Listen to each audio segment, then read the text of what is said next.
लोकसभा चुनाव में एनडीए की जीत के बाद नरेंद्र मोदी 8 जून को तीसरी बार प्रधानमंत्री पद की शपथ ले सकते हैं। इस आयोजन को ऐतिहासिक बनाने के लिए भारत के पड़ोसी राज्यों सहित कई देशों के राष्ट्राध्यक्षों को शपथ ग्रहण समारोह में शामिल होने का न्योता भेजा जा रहा है।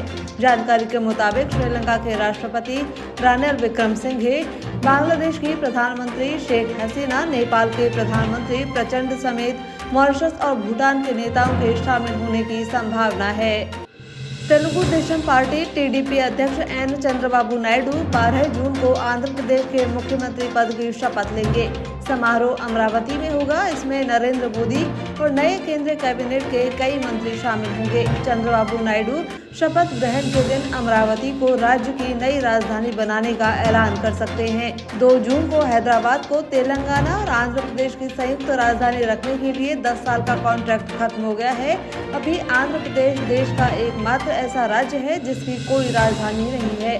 चंद्रबाबू नायडू चौथी बार राज्य के मुख्यमंत्री बनने जा रहे हैं। इससे पहले उन्होंने 1 सितंबर 1995, 11 अक्टूबर 1999 और 8 जून 2014 को 3 बार सीएम पद की शपथ ली थी।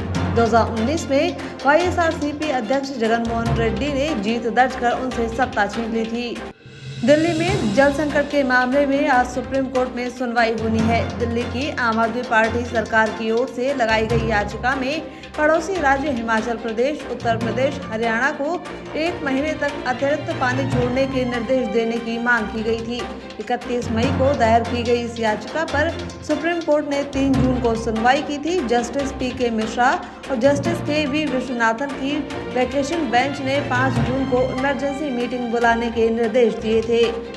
पंजाब में ऑपरेशन ब्लू स्टार की 40वीं वर्षगांठ पर सिख समुदाय के लोगों ने अमृतसर में स्वर्ण मंदिर परिसर में नारे लगाए। प्रदर्शन के दौरान जरनैल सिंह भिंडरेवाला के पोस्टर भी देखे गए। साथ ही खालिस्तान समर्थक नारे भी लगाए गए। इस दौरान शिरोमणि अकाली दल अमृतसर के प्रमुख सिमरनजीत सिंह मान भी मौजूद थे।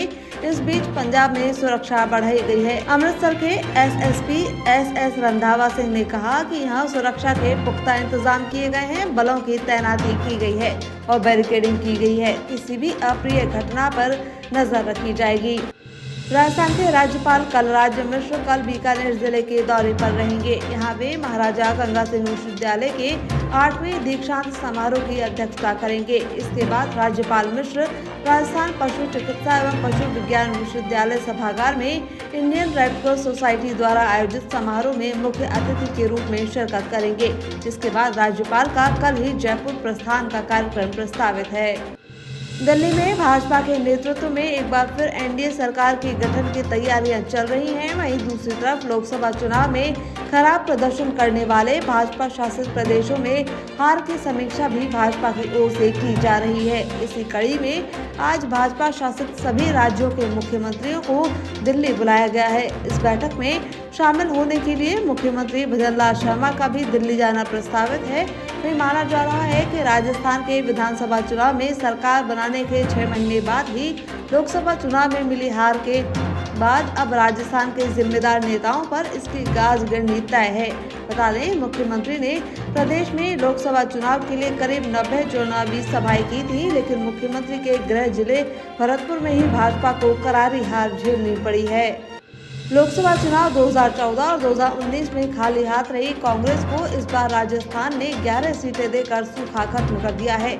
इसमें से 3 सीटें कांग्रेस के इंडिया गठबंधन प्रत्याशियों को मिली हैं। इसे लेकर कांग्रेस खेमा बेहद उत्साहित है। इसके बावजूद मतगणना को लेकर कांग्रेस की नाराजगी बरकरार है। एक इंटरव्यू में पीसीसी चीफ गोविंद सिंह डोटासरा ने कहा कि बीजेपी के 24 निकम्मे मंत्री दिल्ली में बैठे रहते थे, इसलिए भाजपा की ये हालत हुई। वहीं उन्होंने दावा करते हुए कहा कि जिन प्रत्याशियों के लाखों वोट जीतने की उम्मीद थी, वो महज 30 हजार वोट के अंतर से ही जीत दर्ज कर सके। इससे वोट काउंटिंग में गड़बड़ी की आशंका है। इसके खिलाफ कांग्रेस पार्टी कोर्ट का दरवाजा खटखटाएगी।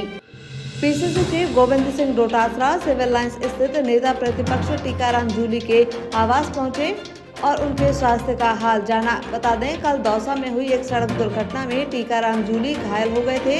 हाईवे पर उनकी गाड़ी के सामने अचानक नीलगाय आ गई थी। उसे बचाने के चक्कर में गाड़ी का एक्सीडेंट हो गया। हालांकि गाड़ी के एयरबैग खुलने से जूली को ज्यादा गंभीर चोटें नहीं आई, लेकिन उन्हें कलाई में हल्का फ्रैक्चर हुआ है।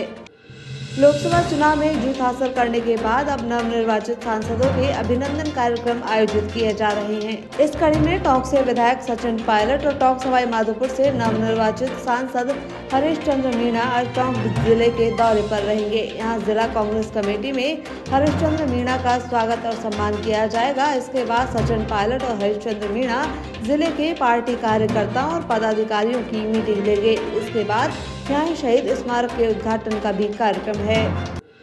टोंक जिले के सबसे बड़े अस्पताल सादत अस्पताल के प्रमुख चिकित्सा अधिकारी ने अस्पताल में रोजाना फैल रही अव्यवस्थाओं पर सुधार करवाने की बजाय इन दिनों अपनी ओर से एक तुगलकी फरमान जारी कर अस्पताल के कैंपस में चस्पा करवा दिए हैं। जानकारी के मुताबिक अस्पताल में किसी भी पत्रकार या आमजन को अस्पताल परिसर की फोटो नहीं लेने और इसका उल्लंघन करने पर उनके खिलाफ नियमानुसार कार्रवाई करने की बात कही गई है। गौरतलब है कि पिछले दिनों यहाँ के जनाना अस्पताल में गर्भवती एक महिला का परिसर की गैलरी के फर्श पर ही रक्त चढ़ाने की फोटो और खबर सोशल मीडिया पर वायरल होने से अस्पताल की अव्यवस्थाओं की पोल खुल गई थी।